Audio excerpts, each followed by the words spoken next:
dignity of work and the sanctity of the workplace. In India, families are very different from families elsewhere. Our families involve our parents, maybe our parents-in-law. ଆମେ 1996 ରେ ଏଇ institute start ହେଇଥିଲା। It was the first engineering institute southern ଓଡ଼ିଶାର। ସେତେବେଳେ Brahmapur university ଅଣ୍ଡରରେ ସେଟା start ହେଇଥିଲା। Started from a engineering college, but we have grown a wrong path. ଆମର ତିନିଟା ମେଜର ଫୋକସ୍ ରହିଛି। ଗୋଟେ ହେଉଛି ଆମର ପିଲା କେମିତି ଭଲ ପାଠ ପଢ଼ିବେ, କ୍ୱାଲିଟି ଏଜୁକେସନ, ସେଇଟା ଆମର ଫଣ୍ଡାମେଣ୍ଟାଲ। ଆମେ କ୍ୱାଲିଟି ଏଜୁକେସନ କରୁନୁ, ପିଲାଙ୍କୁ କେମିତି ଭଲ ମଣିଷ ହବା ସେଇଟା ଚେଷ୍ଟା କରୁଛୁ। ତାଙ୍କର ପ୍ୟାସନ କେମିତି ହବ, ଇଣ୍ଟିଗ୍ରିଟି, ଅନେଷ୍ଟି ସବୁଥିରେ କେମିତି ଭଲ କରିପାରିବେ, ଭଲ ମଣିଷ ହିଁ ଗଢ଼ିବା ତାର ଆମର ହେଉଛି ଅବଜେକ୍ଟିଭ। ନଟ୍ ଖାଲି ପାଠ ପଢ଼ି ସାର୍ଟିଫିକେଟ ଦେଇଦେଲୁ, ଟ୍ରାନ୍ସକ୍ରିପ୍ଟ ଦେଇଦେଲୁ, ସେଟା ଆମର ଅବଜେକ୍ଟିଭ ନୁହଁ। ଭଲ ମଣିଷ କରି ଗଢ଼ିବା ଆମ ଅବଜେକ୍ଟିଭ।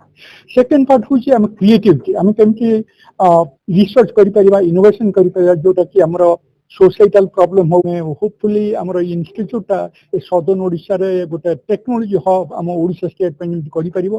आमे आर&डी सेंटर भला काम करिवो। वी बिंग द इंडस्ट्री आमर एठी सदर्न ओडिशा रे गोटे टेक्नोलॉजी हब हेकी करिवो, सेटा आमर